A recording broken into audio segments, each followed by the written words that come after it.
Good morning, students. Today we are discuss about acceleration. So we are starting. We are studying chapter 8 motion of class 9th. So now we will discuss about rate of change of velocity. So rate of change of velocity uniform motion में भी होता है, non uniform motion में भी होता है. ठीक है. सो अगर ये कह रहा है कि rate of change of velocity means कि देखो सबसे पहले हमने पढ़ा simple distance displacement path length को पढ़ा, फिर हमने उसको टाइम से डिवाइड किया तो हमें वेलोसिटी और स्पीड मिल गया. अब हम वेलोसिटी और स्पीड को टाइम से डिवाइड करेंगे तो हमें एक्सेलरेशन मिलेगा. तो हमने दो टाइप के मोशन पढ़े हैं बेटा. इन यूनिफॉर्म मोशन तो होता है अलोंग ए स्ट्रेट लाइन, इसमें वेलोसिटी क्या रहेगी आपकी कॉन्स्टेंट टाइम के हिसाब से. So change in velocity for any object is for any time is 0. Non uniform में क्या रहेगा, नॉन यूनिफॉर्म में मीन्स क्या होता है कि क्योंकि नॉन यूनिफॉर्म मोशन में कंटिन्यू है ना, पाथ चेंज होता रहता है. ठीक है, टाइम्स में वेरी करता रहता है. तो जो वेलोसिटी की वैल्यूज है ना वो डिफरेंट होंगी डिफरेंट टाइम्स पे और डिफरेंट पॉइंट्स पे उसका पाथ चेंज होता रहेगा. तो वेलोसिटी में जो चेंज होगा वो 0 नहीं होगा. ठीक है.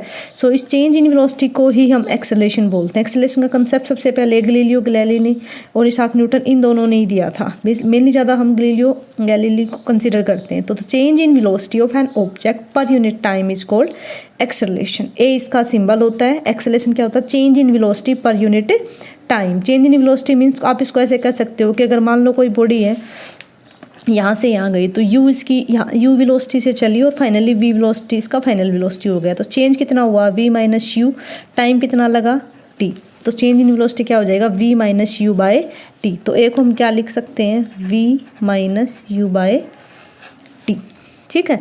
So accelerate come from, accelerate means जो ये वर्ड है ये कहाँ से आया है, एक्सेलियर. ठीक है, एक हेस्टन, इसका मतलब होता है किसी की स्पीड को इंक्रीज करना, एक लैटिन वर्ड है ये. सो इस चलो हम एक्सेलरेशन को मैथमेटिकल फॉर्म में कैसे दिखाएंगे, a is equal to v minus u by t. ठीक है. ओके, अब हम कुछ इसकी करैक्टरिस्टिक पढ़ेंगे कि क्या कुछ होता है इसके बारे में. तो एक्सेलरेशन आपका पॉजिटिव भी हो सकता है और आपका नेगेटिव भी हो सकता है. ठीक है. सो इन द डायरेक्शन, अगर हम मान लो वेलोसिटी की डायरेक्शन में जा रहे हैं, अगर हम वेलोसिटी की डायरेक्शन में जा रहे हैं तो एक्सेलरेशन हमारा क्या हो जाएगा, एक्सेलरेशन हमारा पॉजिटिव हो जाएगा. ठीक है. और अगर आप opposite to the direction of velocity हो तो एक्सेलरेशन नेगेटिव हो जाएगा. ऐसे यूनिट क्या हो जाएगी, मीटर पर सेकंड स्क्वायर. कुछ इसकी यूनिट सेंटीमीटर पर सेकंड स्क्वायर भी एक वेक्टर क्वांटिटी है. वेक्टर क्वांटिटी मीन्स होता है इसका मैग्नीट्यूड भी है और इसका डायरेक्शन भी है. अब इसका बेसिक मीनिंग क्या होता है, एक्सेलरेशन का बेसिक मीनिंग होता है state of increasing speed. Means कि जब किसी की स्पीड में इंक्रीमेंट आता है तो उसको मतलब एक्सेलरेट का बेसिकली मीनिंग यही होता है, किसी की स्पीड में इंक्रीमेंट आना. और अगर ये अपोजिट डायरेक्शन में हो रहा है तो इसको हम बोलेंगे रिटार्डेशन. ठीक है, या डी एक्सेलरेशन या नेगेटिव एक्सेलरेशन, डिक्रीजिंग स्पीड होगी उस टाइम पे. अब सेंट्रीपिटल एक्सेलरेशन होता है चेंजिंग डायरेक्शन. ठीक है, जब सेंटर पे लगा तो उसकी डायरेक्शन चेंज होगी. तो ये क्या होता है, पॉजिटिव नेगेटिव डायरेक्शन पे डिपेंड करता है वेलोसिटी पे. तो एक्सेलरेशन को हम क्या लिख सकते हैं, चेंज इन वेलोसिटी प्लस में उसकी डायरेक्शन. अब इसको हम कैसे मेजर कर सकते हैं, तो वीटी ग्राफ जो होता है उसकी हेल्प से हम इसको क्या कर सकते हैं, इसको मेजर कर सकते हैं वीटी ग्राफ की हेल्प से. ठीक है. वैसे ये 11th स्टैंडर्ड में आता है, फिर भी मैं बता देती हूँ आपको. एवरेज एक्सेलरेशन का फॉर्मूला होता है v minus u by del t. ये लॉन्ग टाइम इंटरवल पे डिटरमाइन किया जाता है. और इंस्टेंटेनियस एक्सेलरेशन होता है, ये शॉर्ट टाइम के लिए होता है. इसको हम limit del v by del t that is d v by d t. ठीक है. तो एक्सेलरेशन का एक और फॉर्मूला होता है a is equal to d v by d t. इसको हम लिख सकते हैं d by d t into d s by d t. Because velocity d s by d t होती है डिस्प्लेसमेंट अपॉन टाइम, तो d square s by d t square. ठीक है. जैसे कि आप एग्जांपल ले लो, किसी भी कार में जब आप एक्सेलरेटर को प्रेस करते हो तो कार क्या मूव करती है, फास्टर मूव करती है ना. And when you press brake तो कार स्लोअर हो जाती है. तो आपने जब गाड़ी को फास्ट किया तो क्या हो गया, एक्सेलरेशन. और जब आपने ब्रेक दबाई तो क्या हो गया, रिटार्डेशन. ठीक है. A is equal to F by m होता है, आपने न्यूटन लॉ से पढ़ा है. तो acceleration directly proportional to force and inversely proportional to mass. तो जितना तेज आप गाड़ी को भगाओगे उतना ही तेज हो जाएगा. अब है लीनियर एक्सेलरेशन. अगर आप स्ट्रेट लाइन में किसी गाड़ी को एक्सेलरेट करते हो तो आप क्या हो गया इसको लीनियर एक्सेलरेशन। अगर आप मान लो किसी का शेप में किसी बॉडी को मूव करा रहे तब उसकी डायरेक्शन चेंज हो रही है तो आप उसको कहोगे सर्कुलर मोशन। ठीक है।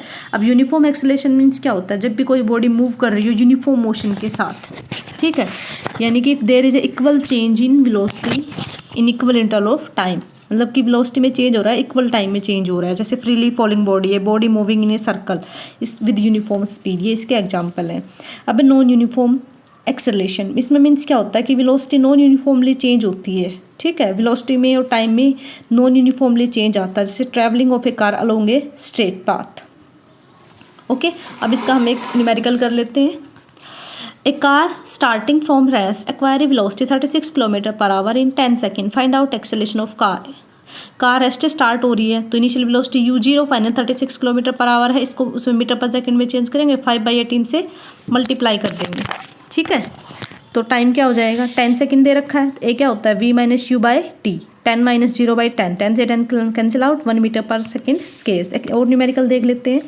ए train starting from rest attain a velocity 108 km/h in 10 minutes. इसकी एक्सेलरेशन हमें कैलकुलेट करना है। u इतना 0 दिया है, v108 km/h, इसको 5/18 से मल्टीप्लाई करोगे 30 metre per second. t time दे रखा 10 मिनट है तो 60 से मल्टीप्लाई करेंगे, सेकेंड में चेंज हो गया। अब a v-u/t, 30 - 0/600, 30 को 600 से डिवाइड करो तो 0 से 0 कट आउट, ये 1/20। ठीक है, और ये इसको आप सोल्व करोगे तो 0.5 मीटर पर सेकेंड स्केल। अब कई बच्चों को ये क्वेश्चन समझ नहीं आता 5/18 से मैंने क्यों मल्टीप्लाई किया है। तो देखो बेटा, आप इसको 5/18 से मल्टीप्लाई ना करोगे तो भी सोल्व हो जाएगा। अब देखो हमें किलोमीटर को मीटर में बदलना है तो 1000 से मल्टीप्लाई किया, अब सेकंड में बदलना है तो हावर सेकंड में जाएगा तो 60 × 60, सारे को कट करोगे तो आपके पास फिर भी 30 मीटर पर सेकंड ही आना है। ठीक है, ओके, थैंक यू।